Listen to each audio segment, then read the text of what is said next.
백포서일 선생님을 요 동도 본사라 그래서 이쪽 만주 지역을 대부분 관할하는 대종교의 동도 본사, 그 다음에 북부 본사, 저 연해주하고 이 위에까지 러시아 쪽까지 하시는 분은 이상설 선생님을 이제 하시게 되고요. 그 다음에 서도 본사는 예관 신규식 선생님하고 이동영 선생님, 그리고 남도 본사에는 강우 선생님, 요렇게 본사를 나눠가지고 포교 활동을 하시는 겁니다.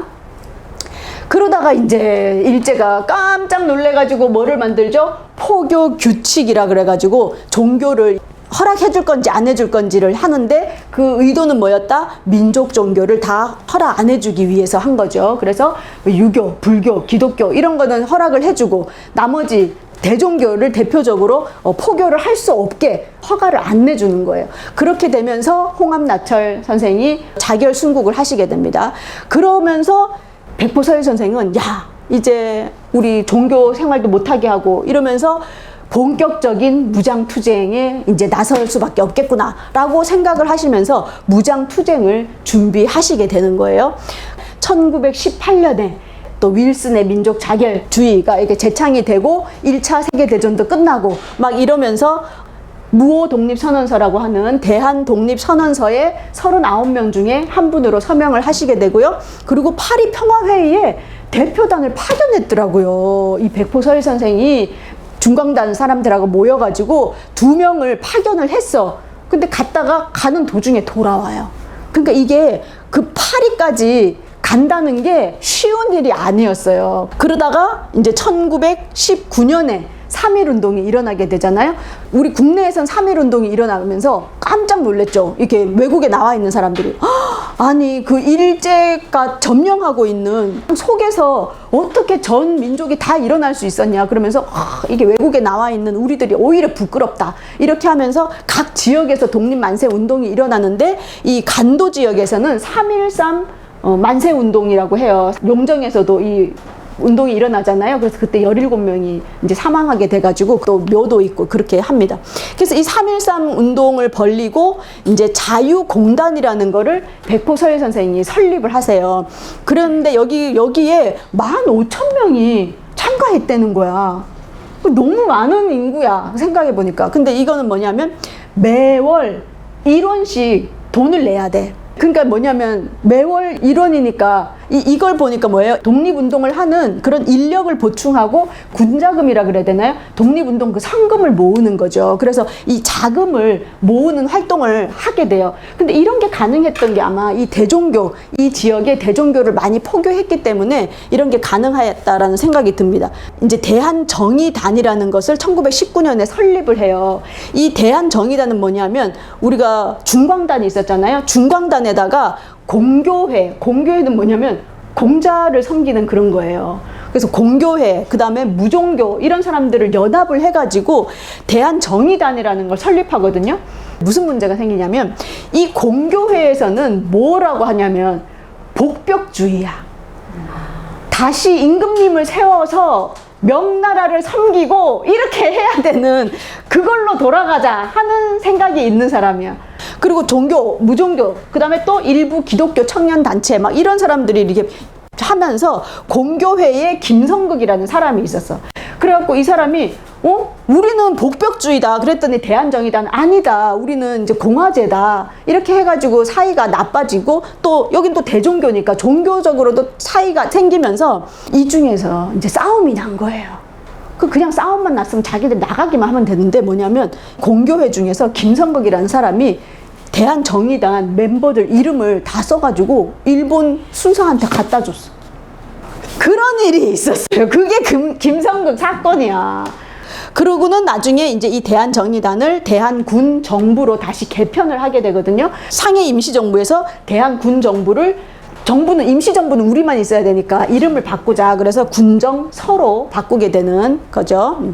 그래서 어디냐면 바로 여기예요. 여기가 북로 군정서는 김좌진, 이범석, 서일 이렇게 있고 대한독립군은 홍범도, 우리가 홍범도만 알지만 홍범도, 최진동 형제, 그 다음에 안무, 아까 그 안무 선생님, 그리고 서로 군정서 쪽은 지청천, 김동삼, 이상용, 그 다음에 이런 분들이 계십니다. 1919년에 대한독립의군부라고 있었어요. 의군부인데 이거는 이제 길림성에다가 만들어진 거야. 그래서 이거는 신규식은 대한민국 임시정부에서 활동하셨잖아요. 그래서 신규식의 그 제안으로 만들어지는데 여준, 박찬익, 김좌진 이런 분들이 만드신 게 바로 대한독립의군부예요. 그래서 이분들하고 같이 대한군정서를 만들어가지고 중앙부처로는 총재부, 사령부로 나뉘고요. 지방조직은 경신국 이렇게 나뉘어요. 그래서 중앙의 총재부에는 사무적인 거, 서무적인 거, 군무, 그 다음에 무기 구입 이런 것들을 하는데 대표적인 분이 총재가 서일, 부총재가 현천묵. 그 다음에 이제 사령부라 그래가지고 사령부는 뭐야? 군사 양성, 훈련, 그 다음에 이제 작전, 전투 직접 하는 이런 걸 하는데 여기는 김좌진 이런 분들이 계십니다. 김좌진을 서일 총재가 만나가지고 대종교에 입교를 시키거든요. 그래서 이 김좌진은 신흥무관학교 출신이라든지 그 다음에 대한제국군 그 군대 해산됐던 그 사람들이라든지 그 다음에 러시아 귀화 한 사람 중에 러시아 군대에서 교육을 받고 군인이 된 사람들이 있어요. 뭐 박이레니아, 강필립, 박그레고리 이런 이름들이 있어. 그러니까 우리 조선인인데 러시아로 귀화했던 사람 중에 군인들이 와가지고 나라를 위해서 독립운동을 하겠다고 온 사람들이야. 그렇게 있고 이제 경신국은 뭐냐면 지방 조직이죠. 그래서 정찰하고 연락병, 그다음에 정보 수집하는 이런 사람들이 있어서 지역마다 다 이게 있었다는 거예요. 그래서 그만큼 큰 단체였습니다. 근데 이때 1920년을 임시정부에서는 독립전쟁의 원년으로 선포를 해요.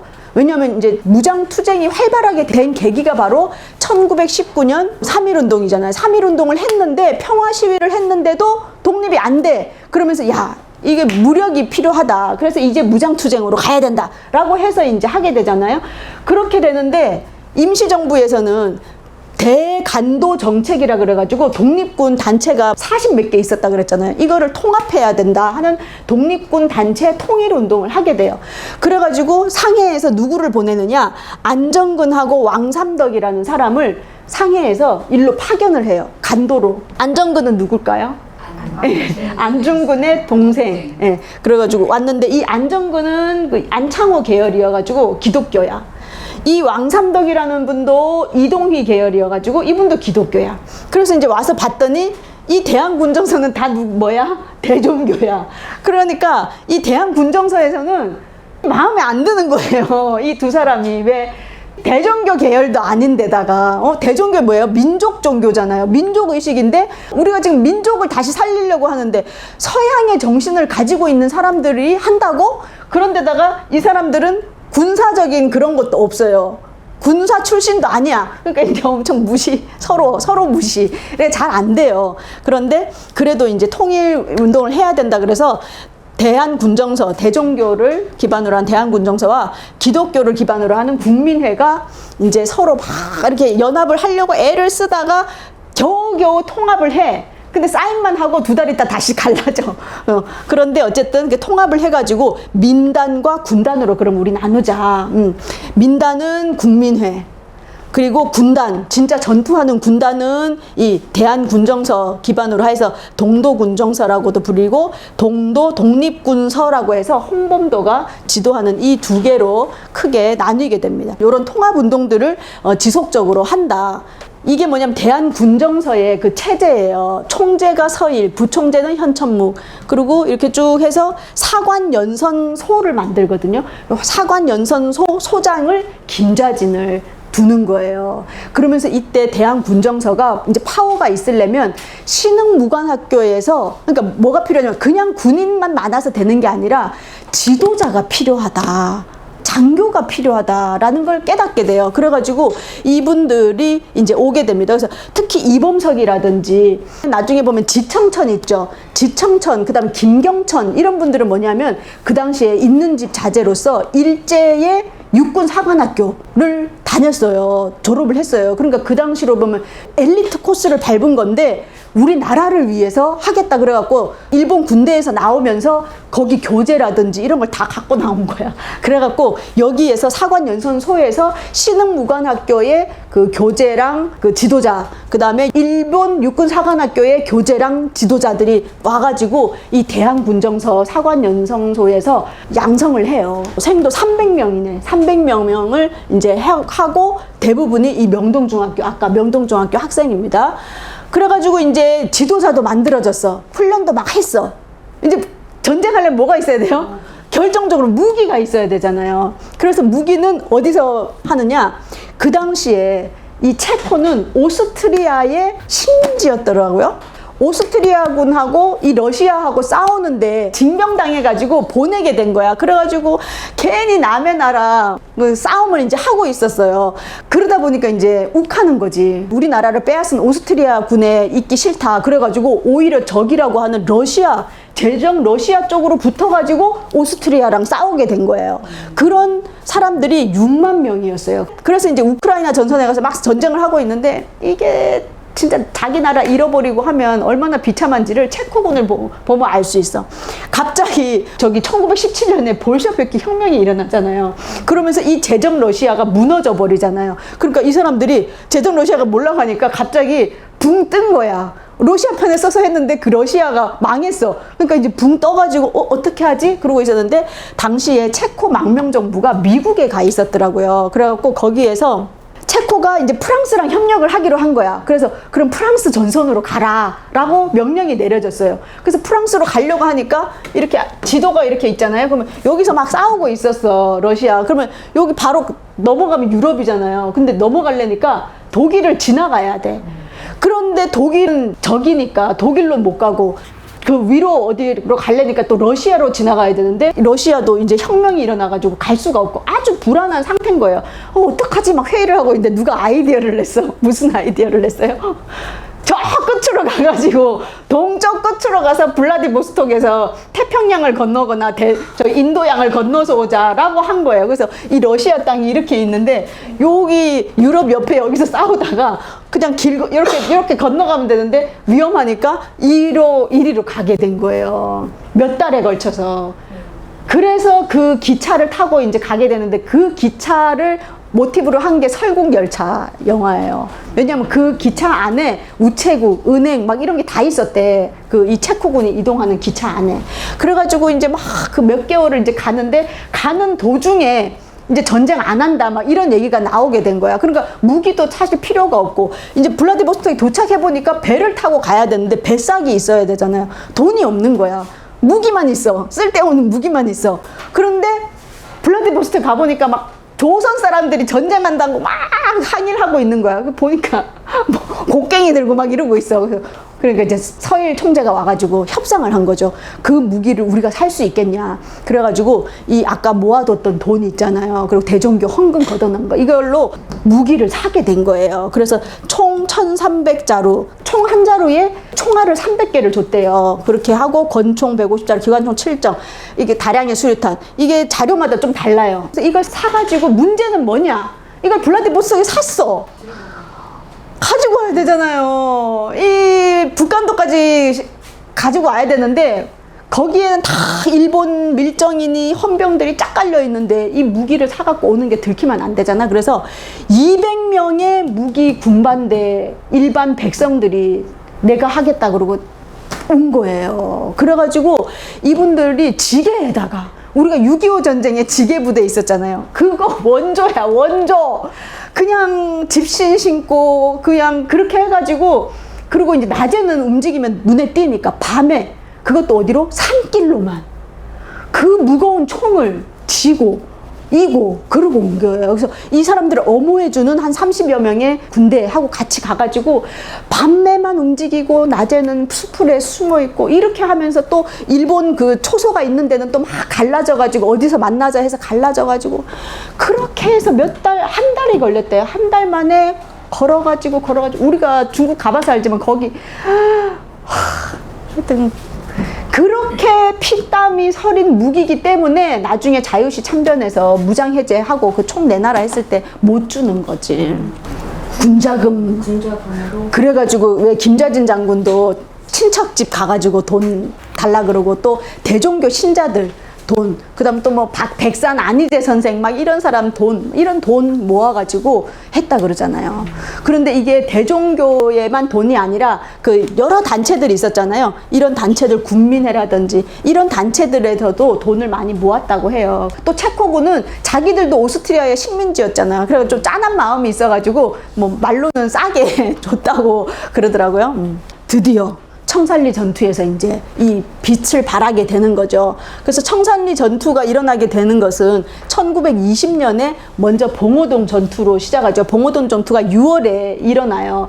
그래가지고 이제 일제가 깜짝 놀랐지. 아니, 포수들 그냥 몇 명 모여 있는 줄 알았더니 우리 군대가 완전히 다 망해버렸어. 그래가지고 일제가 만주 지역에 장장님, 군벌 장장님을 막 압박해가지고 조선 사람들을 다 불령선인을 잡아라 막 이렇게 얘기를 한 거예요. 그러다가 맹부덕이라고 해가지고 이 지역에 대장이 있었어, 중국 사람. 그 사람이 조선인 군대들을 이렇게 처단하러 오면 되는데 처단을 안 하고 김자진 장군을 찾아와. 그래서 몇 날 며칠까지 안 가면 내가 니네들 다 총으로 쏠 수밖에 없다. 그래서 퇴각을 권고해요. 이 만주 땅에서 제발 좀 사라져라. 그렇게 해가지고 이제 퇴각을 권고하게 되니까 이제 나가게 돼요. 이동을 하는데 이 봉오동 전투에 대한 안갚음을 해야 되잖아요. 그래서 간도지방 불령선인 초토화 계획을 일제가 세우게 됩니다. 그런데 여기는 엄연히 중국 땅이니까 이 국경을 침범할 수가 없는 거야. 무장을 해가지고. 그래서 훈춘 사건을 조작하게 되죠. 그래서 그냥 자기들이 짜고 치는 그 마적단을 매수해가지고 일본 사람 부녀자 몇 명 죽게 한 다음에 우리 일본 사람을 조선 사람들이 죽였다 이래가지고 일본을 보호를 위해서 들어간다 해가지고 5만 명을 막 각지에서 불러다가 들어오게 돼요. 그게 훈춘 사건이야. 10월 2일 날 일어나게 됩니다. 그러고 나서는 군대가 퇴각을 하고 있는데 백운평에서 먼저 만나게 돼요. 백운평에서 10월 21일부터 10월 26일까지 5박 6일간 일어난 이 청산리 일대에서 일어난 전투를 다 청산리 전투라고 하거든요. 처음에 백운평에서 매복해 있다가 요 안으로 들어오는 일본군을 총으로 쏘아 죽였죠. 그 다음이 이제 아주 가장 큰 전투라고 하는 왈루구 전투가 있어요. 이때 뭐냐 하면 우리가 홍범도 하면 봉오동 전투 홍범도, 청산리 전투 김자진 이거 아니었어요. 홍범도도 청산리 전투에서 왈루구에서 거의 김자진 장군이 이제 막 패하기 일보 직전에 홍범도 군이 와가지고 도와주지 않았으면 이때 끝났어.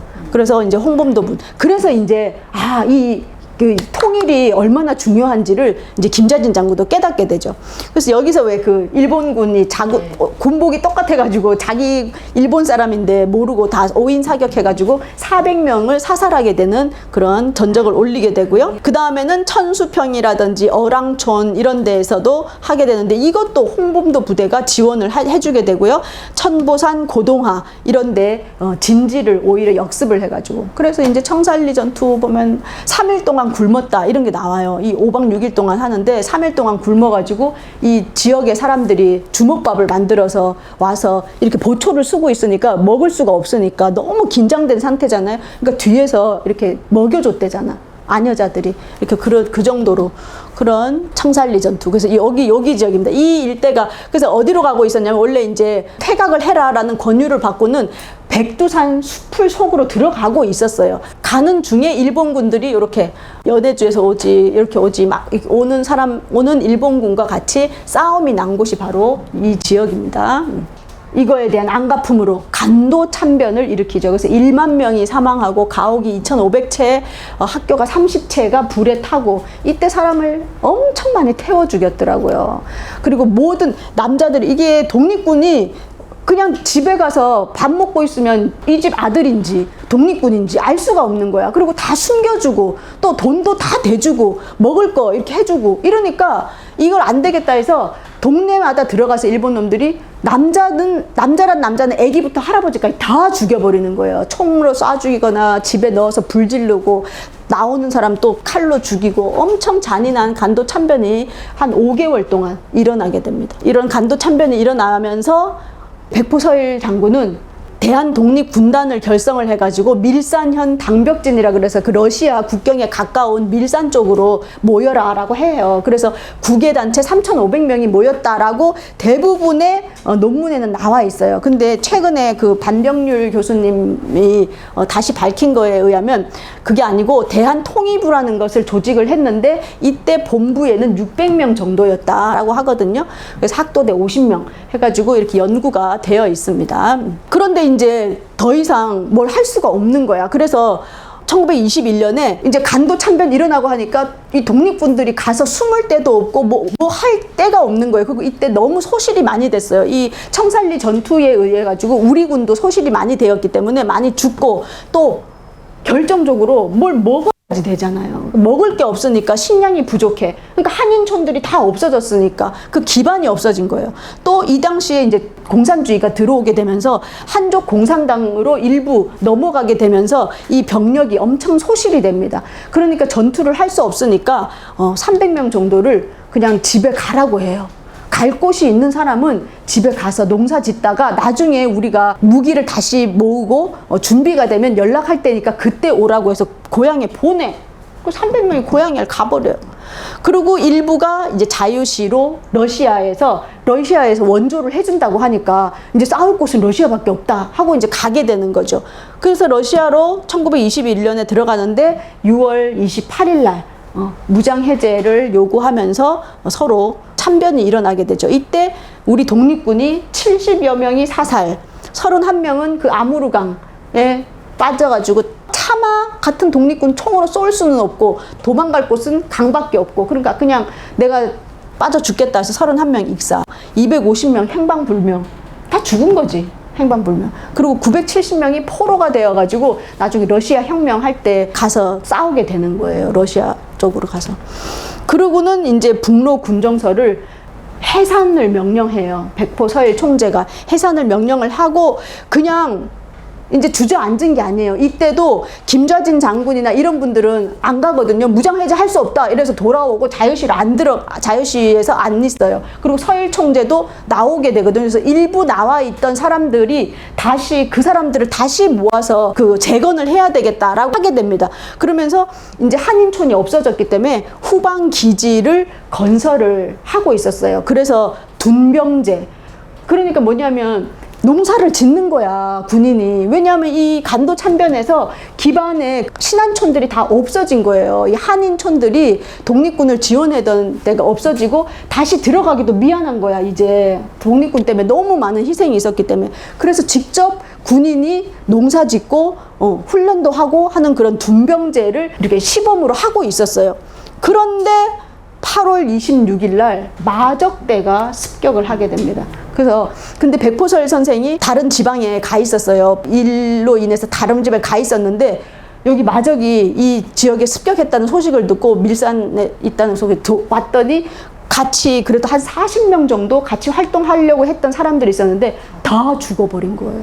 그 시신을 보고 더 이상 아무 희망이 없는 걸 알고 그 다음날 우리도 저 가봤는데 야트만한 동산이 있어요. 그 동산 안으로 들어가셔가지고 홍합나철 선생님과 같이 이제 폐식법으로 자결 순국 하시게 됩니다. 그래서 한 4일 후에 시신이 발견이 됐다고 하죠. 근데 시신이 너무 깨끗해.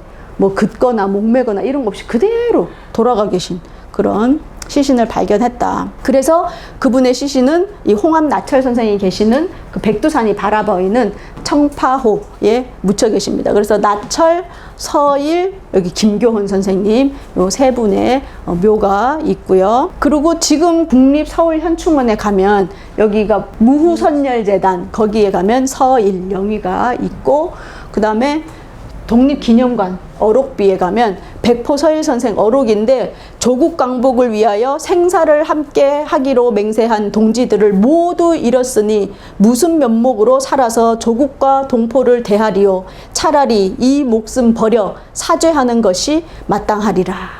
이렇게 하시고 누군가 책임지는 사람이 있어야 된다. 근데 그것은 내가 되어야 된다라고 해서 자결 순국을 하십니다. 그리고 1930년에 이 만주 일대에 공산주의가 들어오게 되면서 혁명이 일어나면서 또 그 혁명하는 사람들을 토벌한다는 일제의 토벌대가 들어오면서 백포서일의 아버지가 살아계셨어요, 이때. 근데 토벌대 총 맞아서 돌아가시고 부인 최 씨가 있었고 이제 아들 서윤재가 있었고 딸이 있었는데 이 아들 서윤재하고 그 사위 최가는 둘은 독립운동을 계속 하세요. 독립운동 하다가 이모교변 때 잡혀가지고 액하 감옥 가가지고 고문 받으시고, 근데 이분은 얼마 있다가 석방되시고 사위는 해방될 때까지 감옥에 있다가 이제 해방되시고, 근데 둘 다 이 만주 지역에 남아있게 돼요. 남아있게 되면서 중국 공산당 소속이 돼.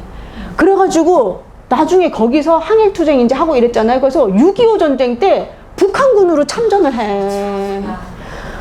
그리고 이분은 중국 공산당에서 이제 간부를 하시고, 이렇게 됐기 때문에 우리나라에서 왜 백포서일이 묻혔는지가 아시겠죠. 이러한 그 사정이 있었던 거예요. 그리고 김좌진 장군이 더 띄워진 이유도 보세요. 홍범도 장군이 더 어떻게 보면 더 띄워질 수도 있는데, 홍범도 장군은 일단 계급이 포수 낮았고, 김좌진 장군은 노비 30을 거느리는 엄청난 부잣집의 양반이었고, 그리고 김좌진 장군이 누구한테 죽어요? 공산당한테 죽어. 근데 홍범도 장군은 나중에 여기 계시다가 스탈린의 강제 이주에 의해서 카자흐스탄 거기 가서 돌아가시잖아요. 그러니까 공산권에 있다가 돌아가신 거예요, 땅에. 어쨌든 그러니까 띄우기가 제일 좋은 사람은 김좌진이었던 거죠. 그러니까 이런 분들은 완전히 묻힌 거죠.